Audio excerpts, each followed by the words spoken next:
Всем доброго утра, хорошего настроения, и с нами снова вы.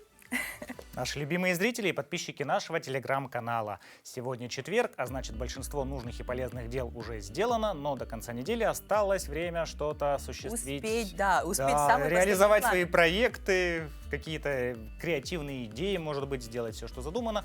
Главное при этом просто не опоздать на работу банально. Да, но чтобы быть в курсе всех событий и тоже не опоздать на работу, у нас есть телеграм-канал, где мы делимся последними новостями, которые мотивируют вставать с утра, заряжаться хорошим настроением, ну и просыпаться. Все верно. Ну, кстати, названы самые популярные причины опоздания на работу согласно результатам опроса Superjob. Самым распространенным объяснением опозданий на работу среди россиян стали пробки на дорогах. Однако некоторые респонденты находили более креативные оправдания, такие как «кот уснул на коленях». Ох уж эти коты, нигде нет от них спасения. По данным опроса, 28 опрошенных объясняют свои опоздания пробками на дорогах. Это актуально на самом деле.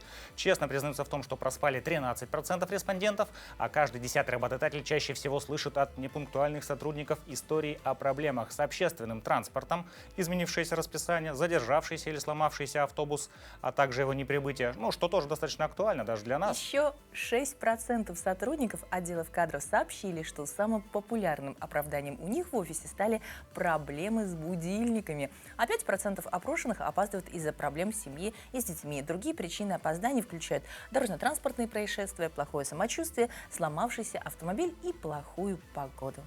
По-моему, больше всего преобладают технические проблемы, по которым люди опаздывают, но среди проблем с опозданием, среди причин есть нелепые и смешные. Например, рейтинг их выглядит следующим образом.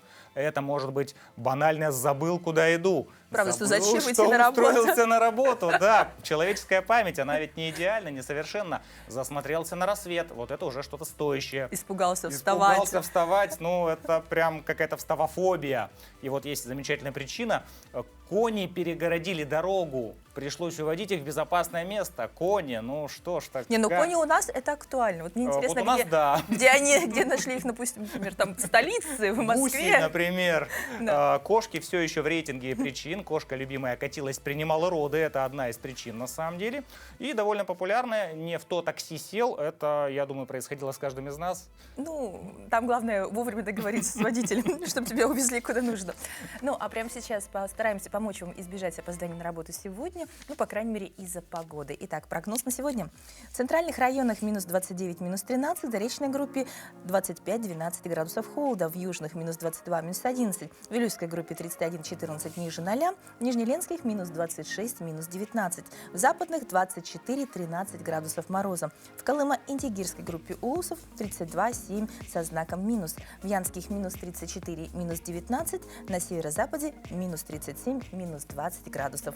В Якутске в 6 часов утра температура воздуха составила 20 градусов ниже 0. Атмосферное давление 753 миллиметра ртутного столба, ветер западный от 1 до 3 метров в секунду. Сегодня днем облачно с прояснениями, ветер западный от 3 до 6 метров в секунду, температура минус 10, минус 12 градусов.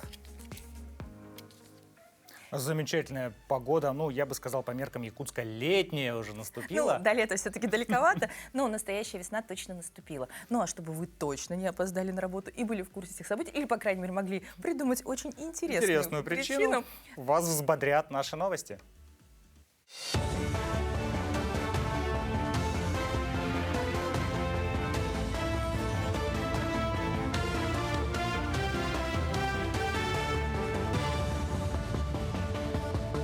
Доброе утро, Якутия. Далее блок новостей.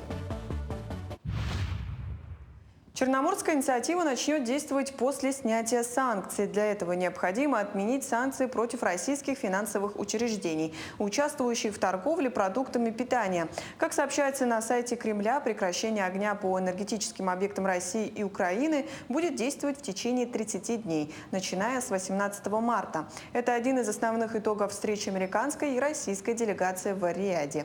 Среди других условий для вступления инициативы в силу снятия ограничений на работу страховых компаний с грузами продовольствия и удобрений, а также отмена санкций против компаний, занимающихся производством и экспортом этих товаров.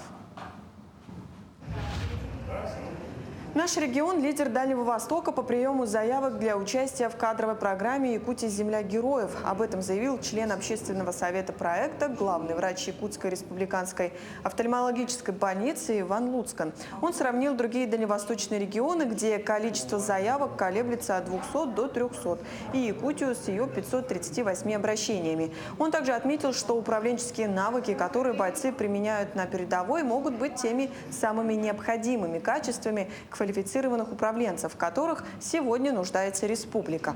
А программа «Якутия – земля героев» поможет бойцам набрать необходимую образовательную базу.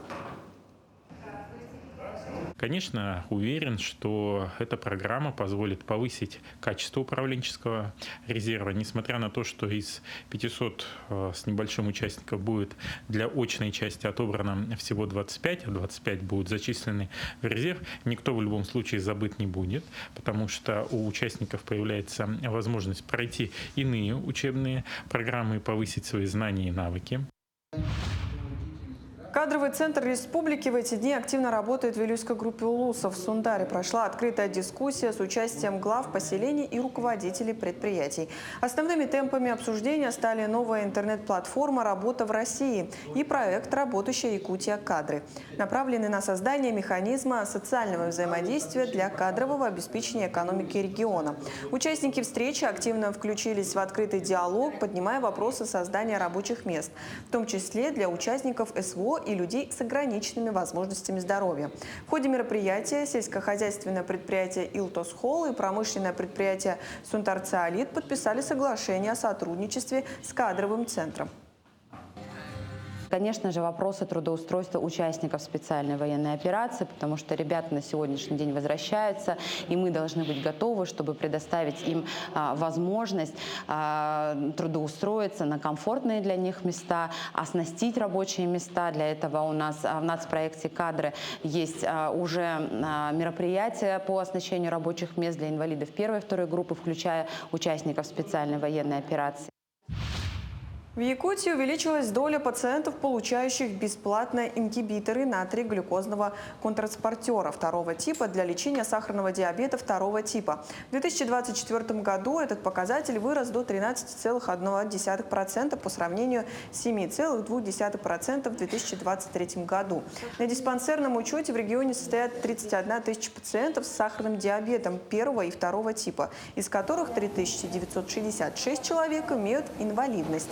Из 5724 пациентов, находящихся на инсулинотерапии, 4100 получают инсулины по региональной льготе, что составляет 71,6%.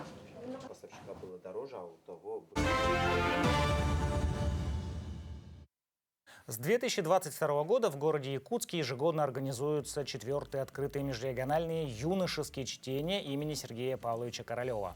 Это значимое событие объединяет школьников, педагогов, ученых и космонавтов, открывая новые горизонты в области науки, техники и образования. Да, среди почетных гостей в этом году российский космонавт Николай Чуб, Виталий Кузнецов, полковник юстиции Главного управления Центра криминалистики Следственного комитета Российской Федерации Николай Калитенко, ветеран космодрома Байконур, и Елена Тимошенкова, работник культуры Российской Федерации, правнучка Константина Эдуардовича Циолковского. И сегодня Елена Алексеевна в нашей студии вместе с организатором юношеских научных чтений Алексеем Кучейко, доцентом Московского авиационного института. Доброе утро. Доброе. Доброе. Ну, таких серьезных людей мы Да. приглашаем, конечно, не так часто, особенно на детские темы, потому что все-таки это чтение для наших школьников, для, я думаю, старших классов, да? Расскажите об этом подробнее, пожалуйста. Какая в этом году программа? Во-первых, эта тема серьезная для всех уровней педагогов, для людей, связанных с космосом, с историей.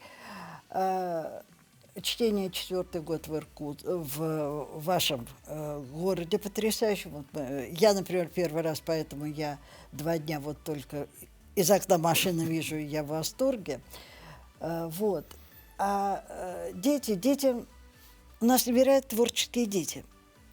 Поэтому очень многие проекты, которые они защищают, они же сами вот эти идеи разрабатывают. Они сами до этой темы доходят, потому что мы вот говорим о том, что у них нет комплексов, у них нет каких-то вот ограничивающих знаний, что так не должно быть, и вообще этого никто не знает, поэтому проекты совершенно не Никаких ограничений, просто Абсолютно, творчество в чистом виде. абсолютно. Но из этой фантазии может уже развиться какая-то прям глубокая научная мысль. Да. У вас потрясающие дети. Алексей Анатольевич, расскажите, пожалуйста, о вашей связи с Якутией.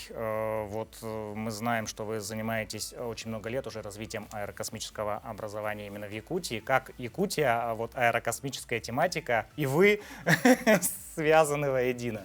Ну, когда-то, уже давно, в нулевых годах, некоторых из молодежи тогда еще и не было, мы провели первую аэрокосмическую школу в Актемцах под Якутском. Запускали ракеты, создавали фигуры, чтобы снять из космоса спутником.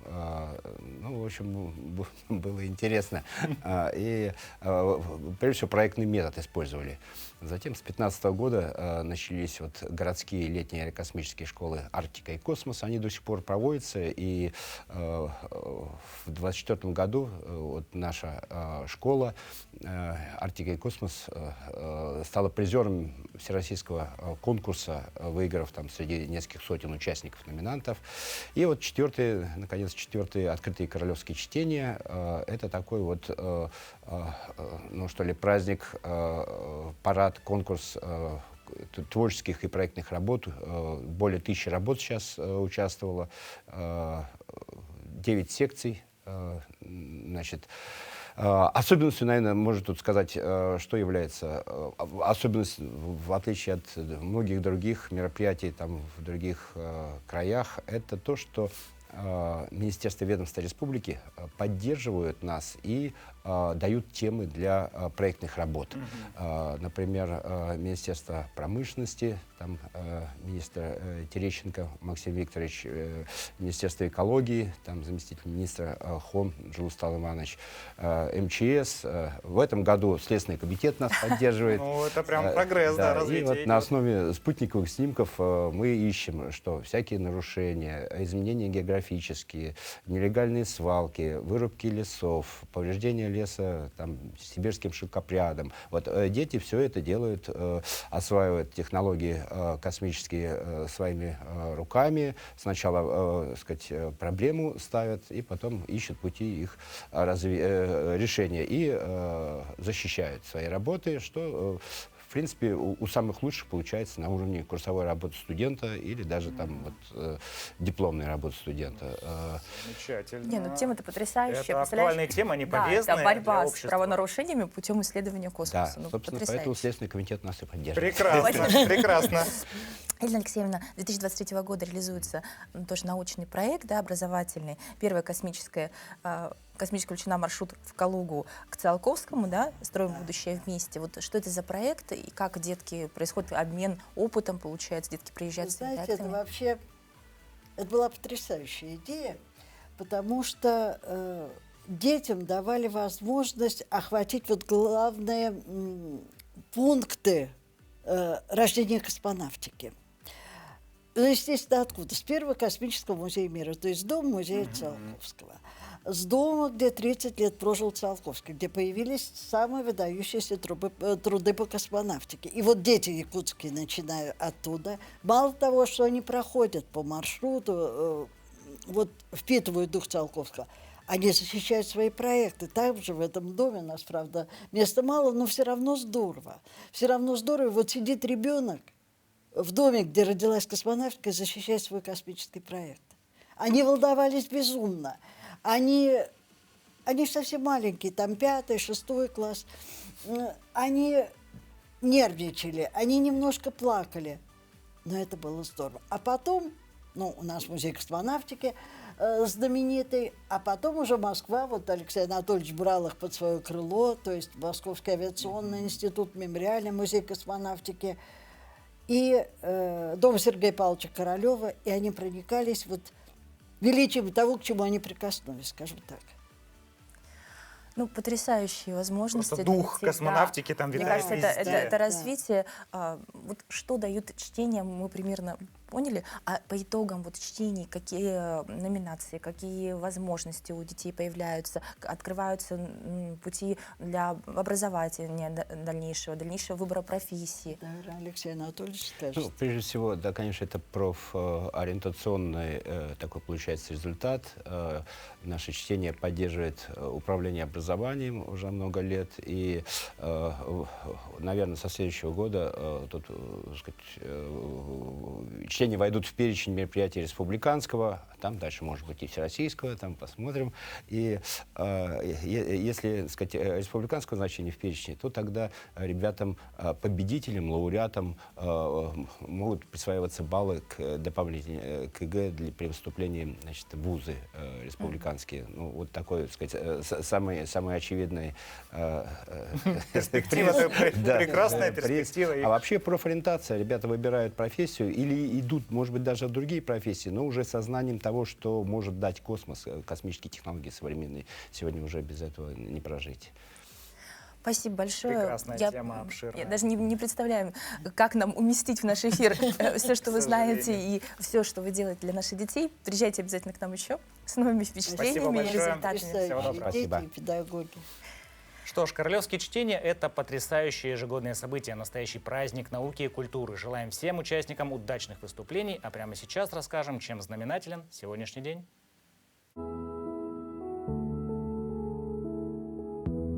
На календаре 27 марта. Сегодня Всемирный день театра, а также День войск Национальной гвардии России. По народному календарю Венедиктов день. На Руси было принято обихаживать домашних животных, поскольку у многих из них в эти дни начиналась линька. Скотину выводили во двор, чистили, скребли ее, заговаривали от дурного глаза. Этот день в истории. В 1330 году воздвигнут Ипатьевский монастырь. В 1783 году Моцарт подарил валтарнисту Лейтгебу авторскую рукопись партитуры концерта. В 1841 году, 27 марта, опробована первая паровая пожарная машина. А в 1990 году в Лондоне открылся музей Шерлока Холмса. В этот день родились Святослав Всеволодович III, великий князь Владимировский, Аркадий Аверченко, русский писатель-сатирик, Сергей Киров, советский политический государственный деятель, Мстислав Ростропович, советский российский виолончелист, пианист, Алексей Жарков, советский российский актер театра и кино, Квентин Тарантино, американский кинорежиссер, актер, сценарист и продюсер. Именины сегодня отмечают Михаил и Ростислав.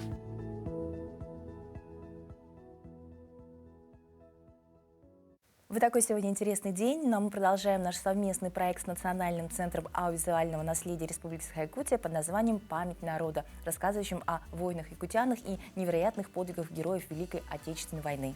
Сегодня история в кадрах расскажет о легендарном артиллеристе Гаврииле Дмитриевиче Протодиаконове, который прославился при защите Сталинграда на подступах к Мамаеву кургану, который лично уничтожил 9 пулеметных точек, 4 блиндажа и 2 противотанковые пушки.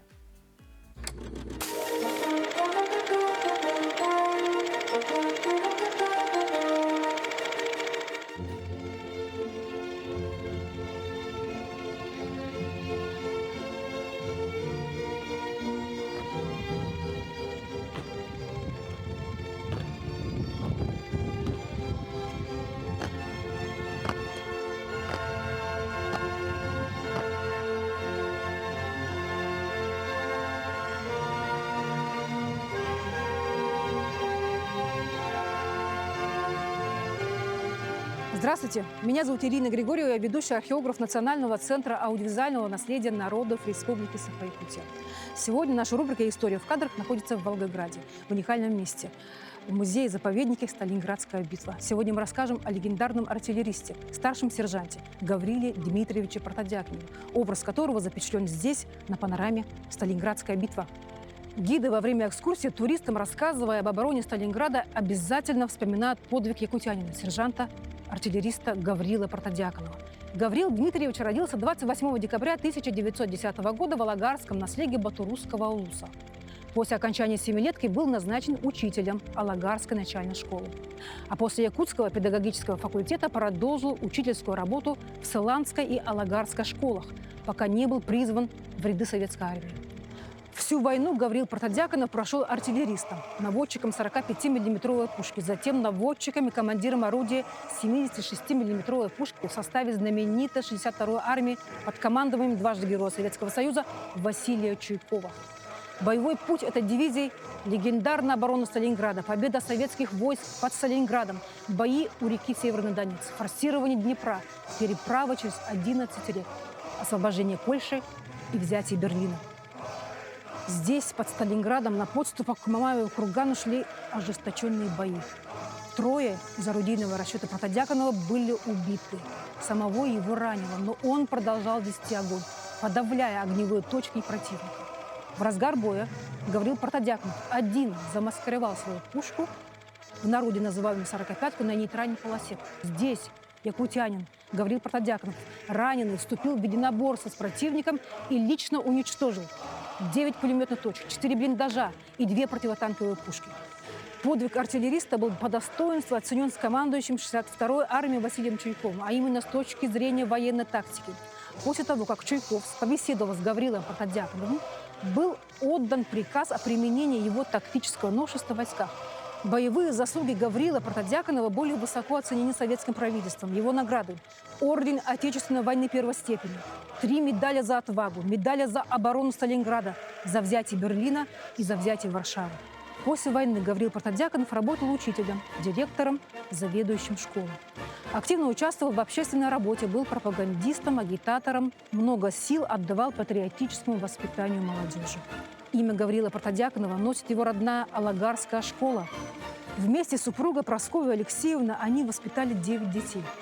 Давно уже нет в живых легендарного бойца, но остались воспоминания в сердцах детей, внуков и правнуков о жизни воина, патриота, учителя, труженика, отца и деда большого семейства.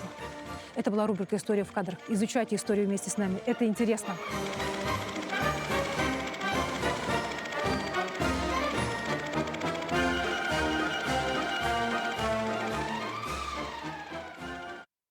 Потрясающие кадры, Да. потрясающая история. Это правда должен знать каждый. Мне кажется, такую историю невероятно необходимо доносить нашим детям, тем более в преддверии такого важного события, как 80-летие Победы. Но мы будем делиться с вами в этой рубрике еще немалым рассказом о наших героях, которые были уроженцами якутской земли. Да, это память, и такая память должна быть всегда в наших сердцах. Лучше всего, когда сражения, баталии какие-то происходят не на поле боя, а на спортивных площадках, Это спортивных мероприятиях. Ведь невероятно интересно наблюдать за баталиями, например, в волейбольных матчах. Такая возможность, к примеру, выпала и жителям Ленского района, которые в течение нескольких дней наслаждались красивой и напряженной игрой на турнире по волейболу среди мужских команд памяти первого главы района. Но ожидания от мероприятия у многих не оправдались. Хозяева уступили гостям из Мирного со счетом 3-1. Но это спорт, Ну, ничего главное, не поделать. что было интересно. В течение 3 дней в Ленске в спортивном зале «Олимп» проходит 27-й республиканский турнир по волейболу среди мужских команд памяти Владимира Ягнышева. Участие в нем принимают 5 команд. На данный момент идет борьба за первое место сильнейших команд города Ленска и Мирного. Пока впереди команда Мирнинского района. Волейболисты Ленска отлично начали 3-ю партию, но мирнинцы быстро сравняли счет, а затем вырвались вперед. В финале все-таки ленчанам не хватило собранности. Старались быть спокойными, не торопились, чтобы не допускать ошибок, но это не всегда удавалось. Заметили это и соперники. По словам одного из игроков команды, на этом и сработали, и одержали победу. Немножко суета у них началась, паника. И мы сработали на этой панике и начали давить. Напряженная игра. Ребята хорошие, достойные ребята. Молодцы. Ну, мы приезжаем сюда за хорошим волейболом. Нам нравится здешний волейбол. Красивый волейбол. Тем более ребята хорошие, уровень хороший у них. Нам очень нравится сюда приезжать. Игра была очень напряженной. Команда мирнинских волейболистов с самого начала турнира уверенно обыгрывала соперников. Мощные, точные подачи, хладнокровно мягкие обманутые ходы и резкие атаки на зону соперников. Что говорить, красивую игру показали ребята. Владимир Шердаков, председатель Федерации волейбола в Ленском районе, отметил, что чемпионат прошел на высоком уровне. Конечно, немного досадно, что хозяева уступили гостям. Не хватило немножко собранности и сыгранность, я бы так сказал.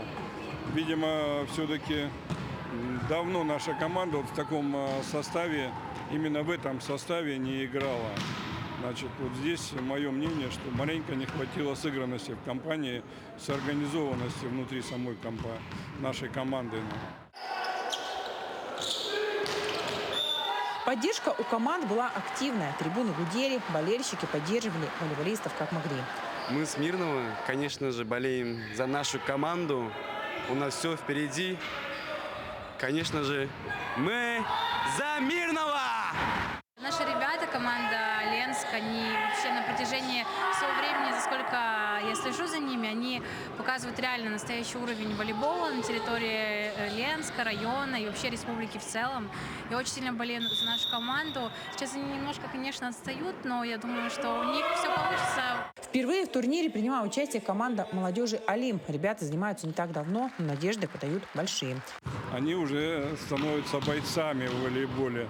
Если вот первые дни они играли так с опаской, то сегодня у них уже была борьба уже. То бишь они уже боролись за мяч, они уже не боялись нападать. После долгого перерыва снова в строю и команда «Алга». Старались, что первое место занять. Не получилось, чуть-чуть не хватило. Третье место заняли, тоже хорошо. По окончании спортивных баталий места распределились следующим образом. Третье место заняла команда «Алга». Второе место заслуженно получила команда Ленска. Первое место пьедестала досталось команде Мирного. Тройку лидеров наградили кубками, медалями и денежными призами. Светлана Болеева, Виталий Андреев, Ленск.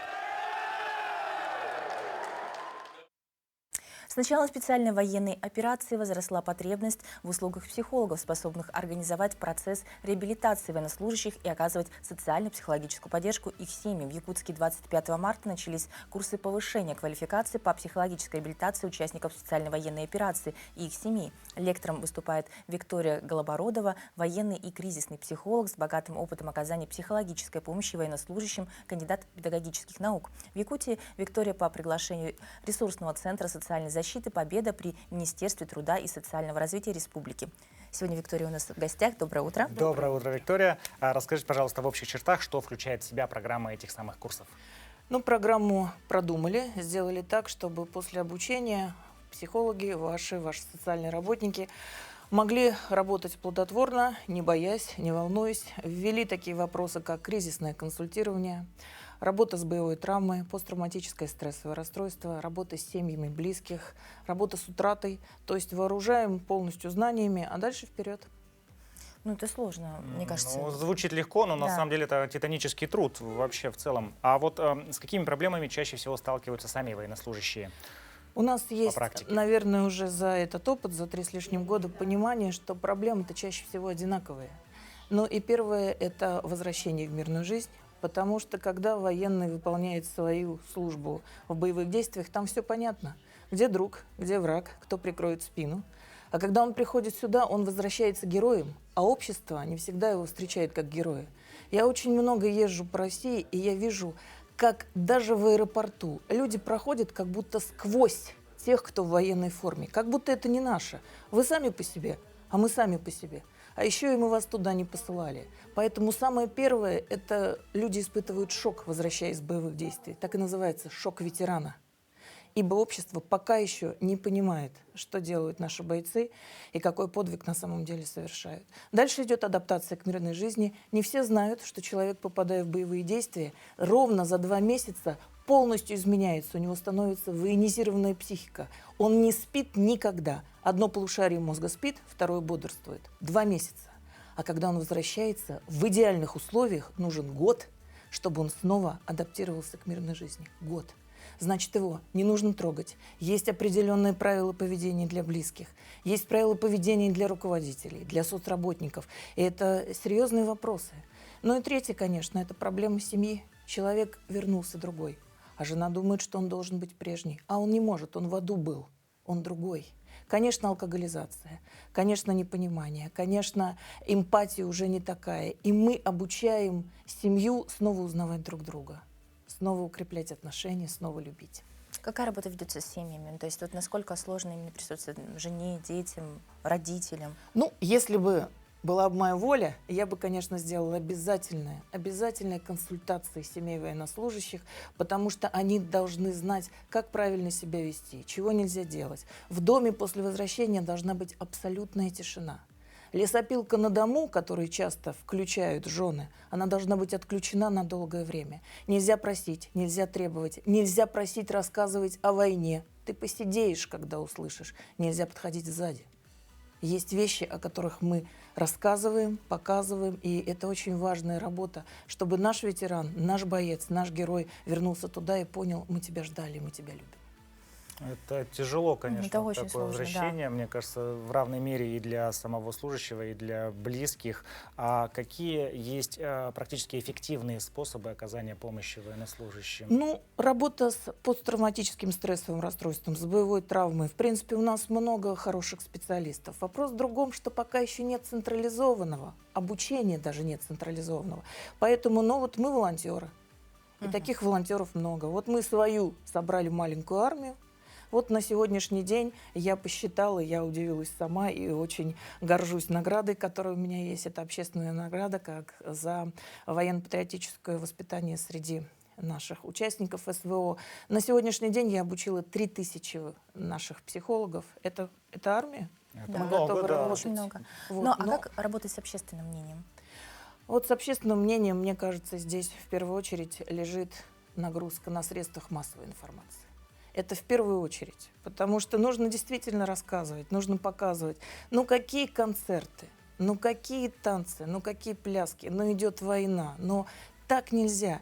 И вы знаете, даже когда я вижу ребят в форме, и я вижу мимо пробегают с чемоданами вот эти семьи, ну подойди ты, скажи просто спасибо. Ну просто, им уже ничего не надо. Я как-то летела в аэропорту и увидела, сидел ваш земляк, якут. Он сидел около стены, усталый, невозможно. И вот мимо него проходили, как будто его нет. И я ему издали показала. Вы даже не представляете, как он был счастлив. Так что мнение общества, наверное, нужно менять, начиная со средств массовой информации в первую очередь. Да, надо приложить к этому максимально возможные усилия, чтобы люди воспринимали все так, как как должен должно быть. воспринимать человек. Конечно, да.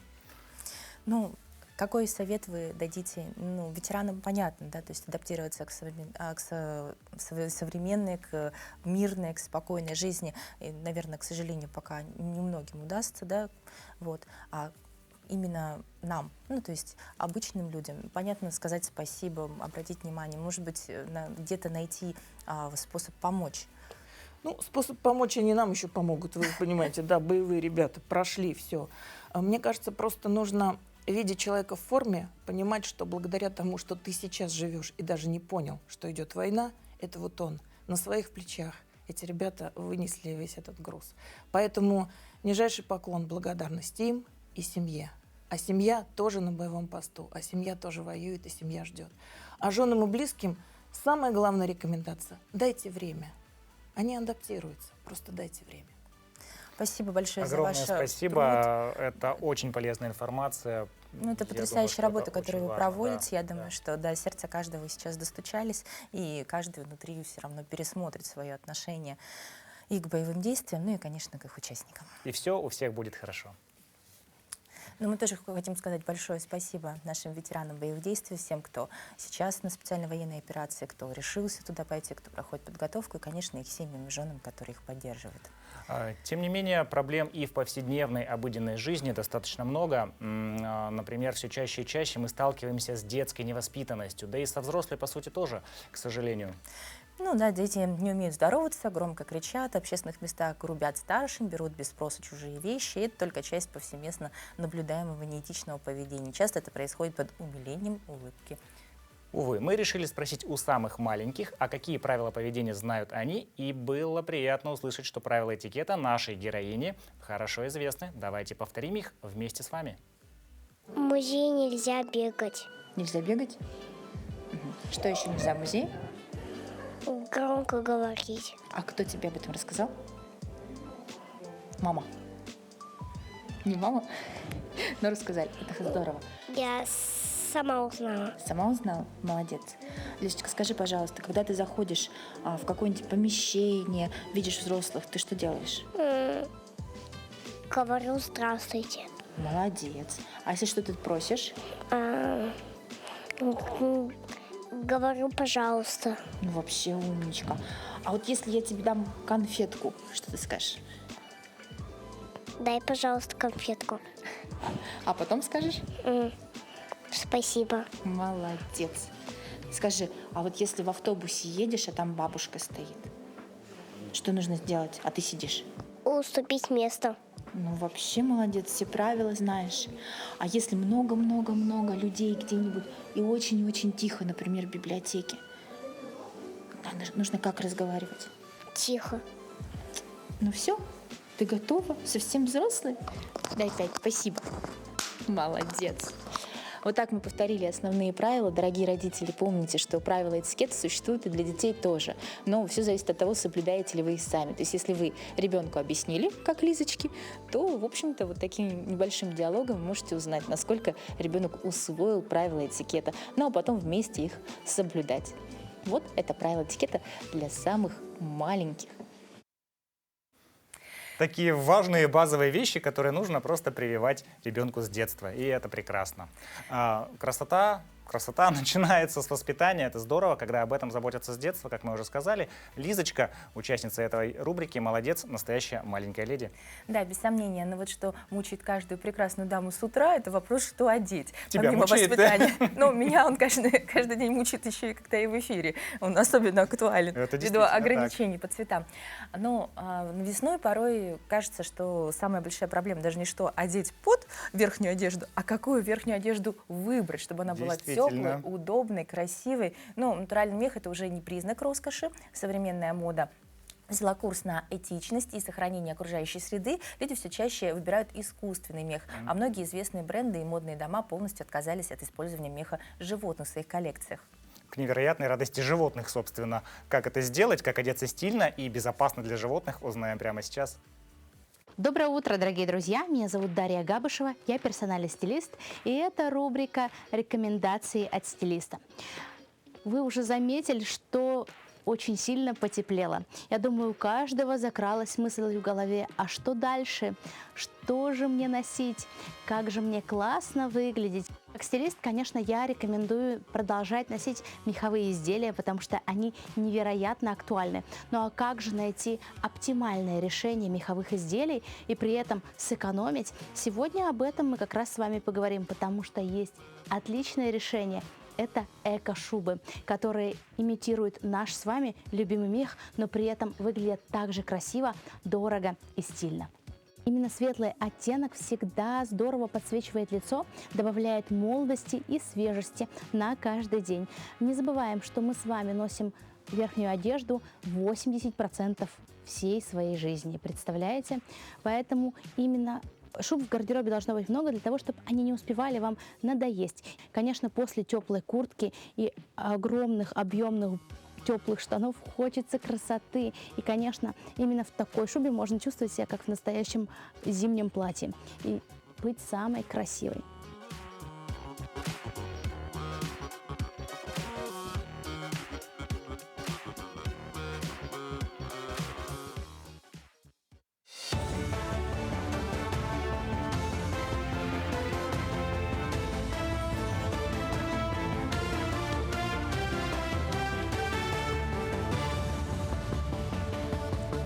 Мы продолжаем рассказывать о самых заметных событиях в республике. Оперативный штаб республики продолжает обеспечивать участников СВО необходимым снаряжением и техникой.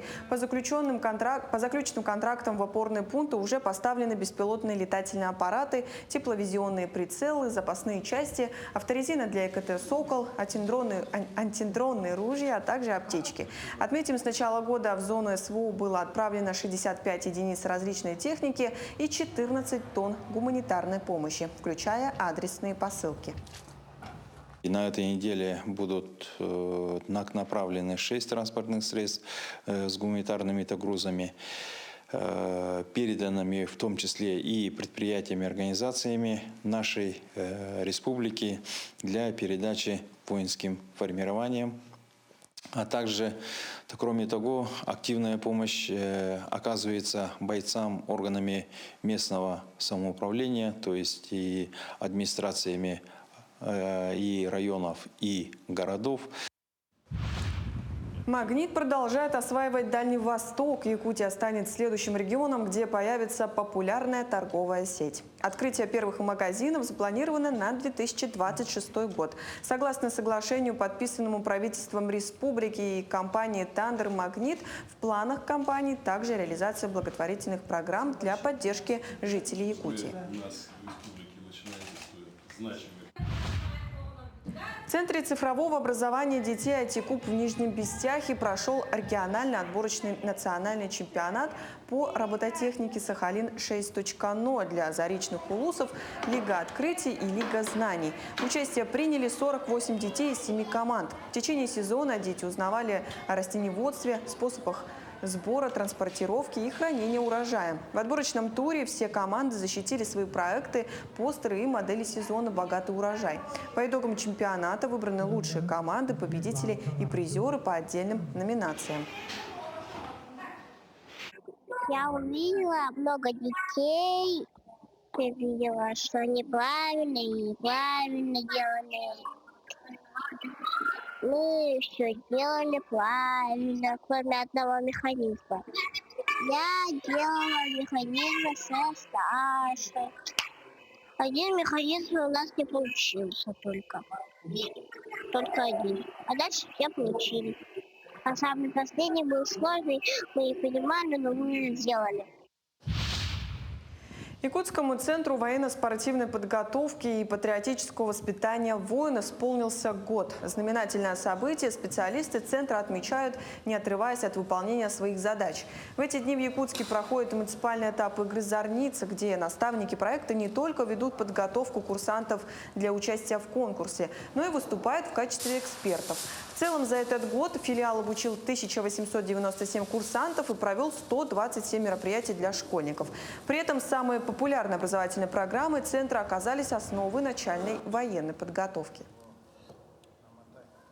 Центр имеет более 40 программ, образовательных программ, которые с каждым годом совершенствуются. И благодаря очень сильной материальной базе по основам военной подготовки, мы пытаемся возродить ту образовательную программу, которая была в советское время. Это начальная военная подготовка. На этом пока все. Встретимся в 9-часовом новостном выпуске. Хорошего дня и оставайтесь с нами. Такие интересные образовательные новости, столько различных проектов для детей, для студентов, для подростков, да, реализуются. Здорово, что да, есть... когда молодежь чем-то занята и с увлечением этим занимается, это замечательно просто. Ну, кстати, и с увлечением и отдыхать нужно. Обязательно. Вот, ты давно был в кино? Ох, кино, да, честно признаться, в кино я был достаточно давно. Здесь даже проблема не в том, чтобы найти время для похода в кино, а проблема выбора. Как узнать, что посмотреть, что на сегодня актуально, какие премьерки, что стоит посетить. Вот как ну да, это же нужно куда-то забраться и еще что-то поискать информацию. Да, не всегда хватает на это времени, поэтому мы решили вашу проблему и прямо сейчас посмотрим, что идет в кинотеатрах.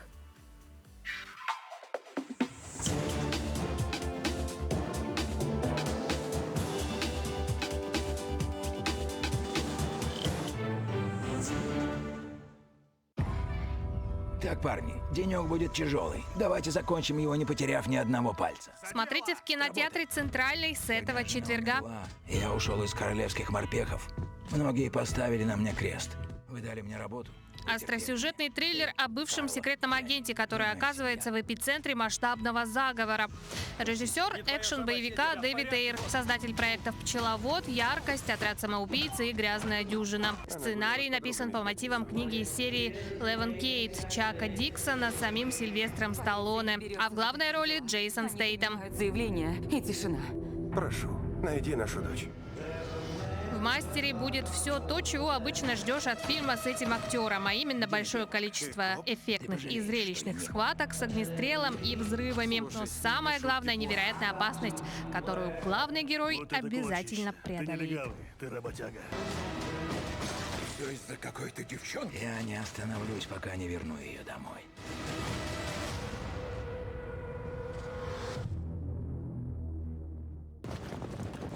Приключенческий спортивный байэпик «Спидстар» от якутского режиссера Алексея Амбросьева. По сюжету в 2009 году в Якутск из Москвы привозят жеребца Спидстара для участия в скачках. В это время в небольшой конюшне работают друзья детства Егор и Коля. Егор только что бросил учебу, живет прямо в конюшне и находит утешение в общении с лошадьми. Родители и братья его не понимают, считая, что он занимается никчемным делом.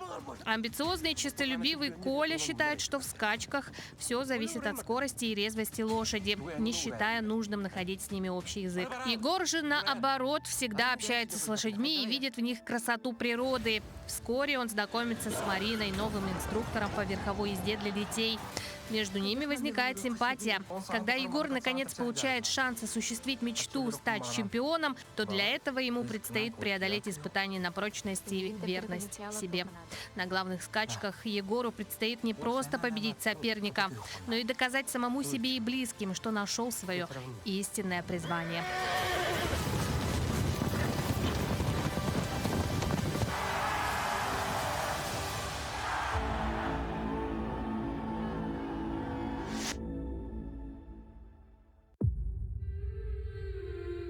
А с 29 марта в кинотеатре «Центральный» смотрите игровую адаптацию мультфильма Дисней «Белоснежка» с обладательницей «Золотого глобуса» Рэйчел Зеглер в главной роли, звездой «Чудо-женщины» Галь Гадот в качестве мачехи-колдуньи и анимированными гномами.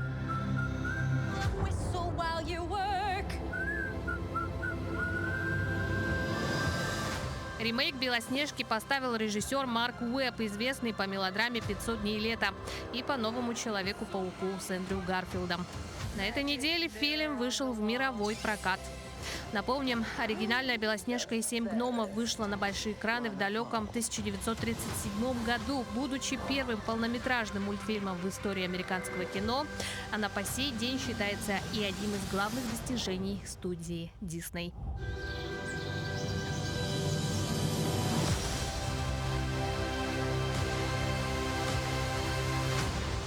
Мы желаем вам отличного настроения и приятного просмотра.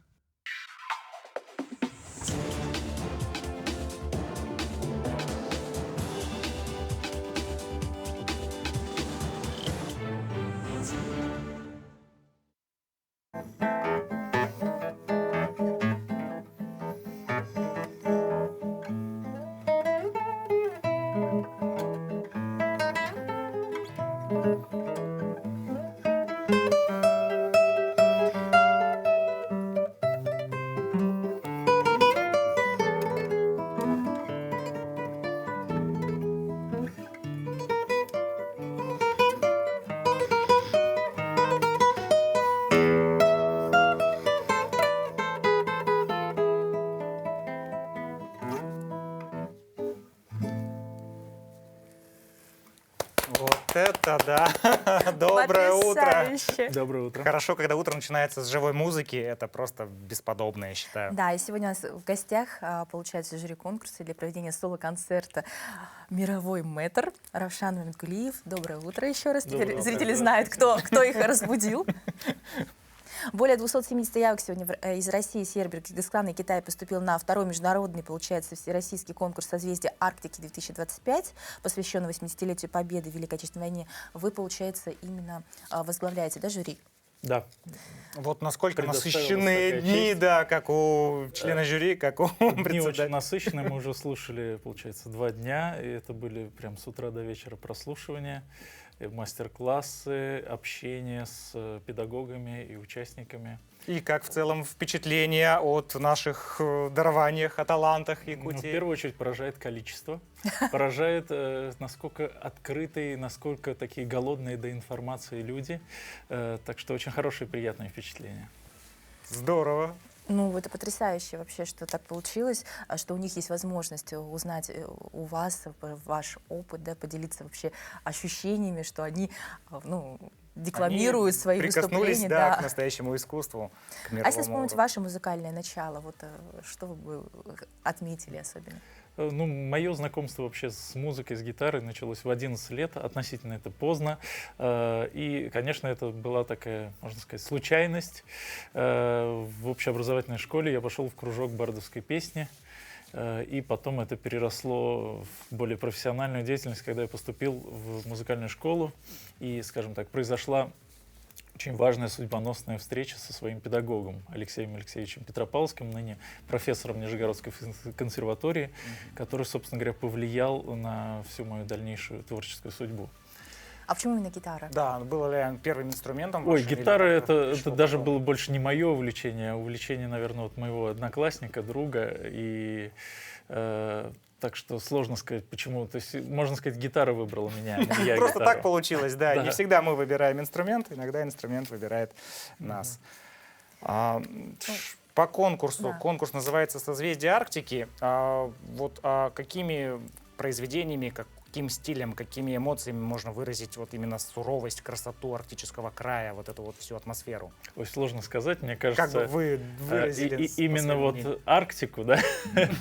Ну, наверное, это может быть произведение Иоганна Себастьяна Баха, что-то такое величественное, но, с другой стороны, такое немножечко суровое и степенное. Вот такое у меня в голову приходит. Так Интересно, интересно было бы попросить вас исполнить. А вы первый раз в Якутии? Второй раз. Второй раз. Первый раз 2 года назад я был здесь с сольным концертом, но это был очень короткий визит. Я буквально прилетел, отыграл и улетел. Вот сейчас есть возможность, скажем так. И как за это время, что поменялось, какие впечатления Вот на я говорю, сегодняшний первый день? раз я практически ничего не видел. То есть вы познакомились, получается, только сейчас? Да. А сейчас вот вчера мы были в музее, как он называется, музей арктических... Сокровищница Якутии или музей Вечной Мерзлоты? Музей Вечной Мерзлоты, да. Очень такой любопытный музей, и очень понравились экспозиции. Ну, он необычный. Да, необычный. Да, я, конечно, впервые был в таком вообще помещении. Холоднее было в музее или все-таки на улице у нас сейчас? Было ощущение, температурно было холоднее на улице, но вот в музее как-то немножко зябко было. И, видимо, от этих самих ледяных фигур тоже как-то холодом веяло. Да. Сегодня у вас сольный концерт. Что услышат зрители? Да, сегодня сольный концерт. Я немножко волнуюсь. Это такое всегда... Каждый раз вроде играешь уже неизвестно какой по счету концерт, но тем не менее каждый раз это какое-то некое такое возбуждение и предвосхищение чего-то такого волнительного. Бывают ли какие-то экспромты? Будет программа разнообразная, и так как в Якутии довольно редко проходят вообще гитарные концерты, концерты классической гитары, хотелось представить ее с разных сторон. То есть это будет музыка и 19 века, и даже конца 18-го, и до современной музыки. Жду, конечно, зрителей и жду встречи. Нужно постараться посетить. Много ли якутян играют на гитаре в рамках конкурса? Ну, достаточно много. Вообще гитара очень популярный инструмент. Я куда ни приезжаю, в какой уголок там нашего земного шара, везде есть гитаристы, везде есть... И, в принципе, классические гитаристы играют схожий репертуар, что в России, что в Бразилии, что, там, не знаю, в Мексике, в Китае. Как-то вот с количеством проблем нету. То есть люди интересуются инструментом и выступают. Другое дело момент владения инструментом, потому что здесь очень много профессиональных моментов, звукоизвлечения, там, чисто музыкантские моменты. Вот, так что... Не появилось ли желание какого-то интеграции национальных инструментов, объединить, якутских в рамках гитарных концертов? Ну, то есть взять там хамус, например. Да, национальные, региональные инструменты, они ведь в каждом регионе есть, и в Якутии один из самых популярных — это хамус, варган. Ну да. Может быть, какая-то идейка... Коллаборации, да, каких-то там ансамблей там, или что-то такое. В принципе, я все время экспериментирую и играл, и там, я родом из Азербайджана, играл там с таром, играл некоторые там произведения с другими национальными инструментами. Вот не так давно я был в Китае, там был опыт игры с гуджен, если не ошибаюсь, такой инструмент. Так что с большим интересом, и мне кажется, якутская культура очень, очень богатая и очень, скажем, такой... Надеюсь, мы натолкнули наших хамусистов на идею. Красивое и вкусное, конечно. А вопрос такой, может быть, вы привлекались и использовали свой талант где-то не только в концертах, но и в озвучке каких-то, в фильмах, может быть, саундтреки, мультфильмы, может быть, вы хотели бы написать к чему-то вот этим, к сожалению, гитарный? К сожалению, не занимался таким. И вообще в целом, то есть очень часто спрашивают, а пишете ли вы музыку? Ну да. К сожалению или к счастью, не знаю, это какой-то такой другой талант, которым, может, я не обладаю просто. И Музыку кинофильма я, конечно, никогда не писал, так что мне сложно даже ответить. Кто знает, может быть, в Может, будущем, все впереди, может, когда-нибудь. Да. Что можете порекомендовать нашей творческой молодежи, людям, которые начинают играть, которые хотят чего-то добиться, какие рекомендации от вас они могут тоже, получить? конечно, сложно очень так ответить на этот вопрос. Но мне кажется, в первую очередь, любить свое дело. То есть, когда ты чем-то занимаешься и занимаешься с искренней такой любовью и предрасположенностью, и результат получается гораздо более продуктивный и более интересный. Вот, так что главный совет — это увлеченно заниматься и с любовью, полностью со стопроцентной отдачей. А на что конкурсантам пожелаете? Конкурсантам желаю, конечно, удачи, потому что есть профессиональный момент, а есть просто момент, скажем так, холодные у тебя руки, не холодные. Вышел ты играть, там, не знаю, в 7 утра. Настрой, да, просто элементарное настроение. Или поздним вечером, да. То есть это, конечно, удача и момент, да, чтобы все сложилось. Ну, мы желаем, чтобы ваш концерт прошел очень вдохновленно, чтобы зрители приняли все ваши композиции. Ну и, конечно, приезжайте к нам еще. Спасибо. Будем ждать. Спасибо большое. Спасибо. Ну, а всем хорошего утра, прекрасного настроения. Увидимся завтра. До новых встреч. Всего доброго. И отличного рабочего дня.